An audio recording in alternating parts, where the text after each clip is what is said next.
Hi everyone, and welcome to Jane Talks Murder, where I'll be talking about and reviewing an episode of Poirot, Murder, She Wrote, Diagnosis Murder, or Jonathan Creek. Today I'm looking at Murder, She Wrote, A Murderous Muse. Or as I like to call it, that time some guy got owned by a piano. We begin the episode with this lady Leslie whooshing around in all the fabric before sitting down to play the piano, while this busker rocks out on the clarinet. This guy Byron is pissed that she's up so late, while Jessica and her plumber Richie exposits about Byron, how he's been a dick to the busker and is moving out soon, so good riddance. And Leslie, whose father let Byron be her guardian, which Jessica doesn't understand, but she'll be 18 soon. Leslie plays the piano some more, and we've got a few familiar faces. Byron was the overly generous alien with a thing for Janeway in the Voyager episode Prime Factors, and this lady Vanessa played Vivian Proctor in the Murder, She Wrote episode Weave a Tangled Web. Byron yells at Leslie for her poor playing and flips his shit about the album cover, so I think it's perfectly clear who's going to get murdered this episode. This guy Stephen with swooshy hair bitches to Jessica about what an ass Byron is, but she commends him on running this record label by himself, which calms him down, but he mentions how protective Byron is over Leslie. Jessica goes to talk to this butthole who says Leslie will not be playing for her at the benefit. There's always a benefit. And then the busker shows up. Byron is pissed and Leslie takes off. Byron and busker Hank have an exposition argument which reveals Hank is Leslie's father, Leslie's mother is dead, and Hank has a history of alcoholism, and he asks Byron to help Leslie make it big. Stephen eavesdrops on this whole thing.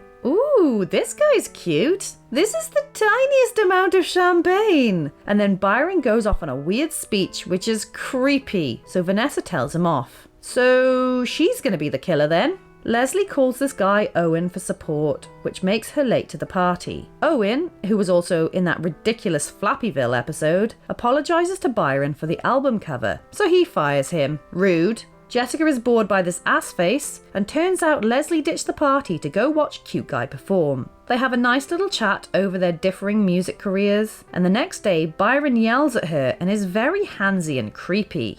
You asked me to take your hands and make them mine. Ew. And he's going to force her to marry him, so that's gross. Vanessa goes to Hank to warn him about Byron's plan, so he meets Leslie and assures her he's clean, but she says he's too late.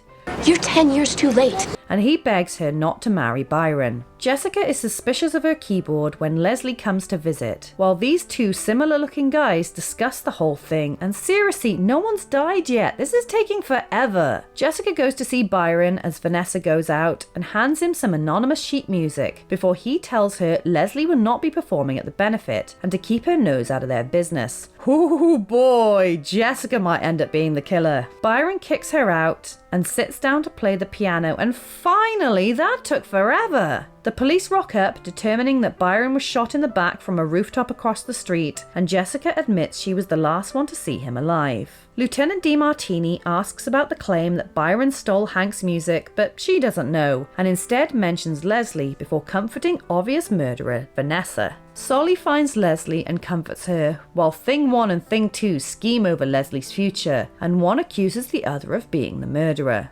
Jessica gets home, so much brown, to find out that Hank has been arrested, so of course he's not actually the killer. And then Solly admits Leslie was with him, but now has disappeared. She and her knitwear are taking things out on the piano when Jessica finds her, and she's rather vague about her whereabouts. So Jessica arranges for her to talk to her father. Hank admits he was on the roof because it was the only way he could get to see her, but didn't kill anyone, and she reconciles with him. While DeMartini tells Jessica they found a dismantleable rifle on the rooftop, and she doubts it was Hank, even though DeMartini thinks he's nuts. Jessica thinks the sheet music is important, and she asks for a copy of it. Solly plays the music, which has a bum chord in it, which strikes something in Jessica, so she kicks the couple out and calls DeMartini. She goes to Byron's to play the piano as Vanessa comes home, and she points out that she opened the window before she left. And she hits the crappy chord on the piano to make the cupboard behind her open, revealing a saw trap.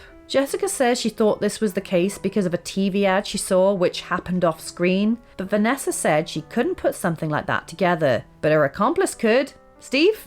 Owen? Which one is that again? Jessica said she knew it was Steve because of something that again happened off screen. Vanessa did it for money. and they head for the museum benefit. Okay, the most memorable part of this episode and why I chose to cover it was the way that Byron died. I had never seen anything like that before as a kid, and I thought it was so clever. Aside from that, this episode is formulaic and kind of boring. It takes a full 27 minutes for someone to die, and before that, it's a hell of a lot of setup and drama, which doesn't even pay off because the clues that tipped off Jessica weren't even shown on screen. I hate when that happens, because it usually means you can't solve the crime yourself, because you don't have all the evidence. But in this case, it's so obvious that you're just waiting for the plot points to happen. It's not uncommon in Murder, She Wrote for the most unlikable character in the room to get offed, because it leaves you with a big pool of suspects. But not only does it take almost half an hour for Byron to die, it's telegraphed so hard that Vanessa is going to be the killer and that she's going to try and frame Hank. The only thing that wasn't obvious was that Steve was in on it and technically should be classed as the killer, but whatever. There were too many characters that were just fluff, and Richie, Solly and Owen could have easily been cut out, but what I did like is how they subtly included the murder cupboard in the background throughout the episode, so when it was revealed to be integral to the murder, it's actually pretty clever. We have one victim, Byron Tokofsky, who was set up to be shot in the back thanks to our, I guess you could call her a killer, Vanessa Cross, and her accomplice who did most of the work, Stephen Hoyt, who had different reasons for wanting Byron dead, but worked together to make it happen. So there you have it. That was A Murderous Muse. Let me know your thoughts in the comments below, or come say hi on social media. If you enjoyed this video, then please hit that like button, it really does mean a lot, or consider subscribing if you want more videos like this one. Thank you so much for watching, I'll speak to you soon, and keep an eye out for clues.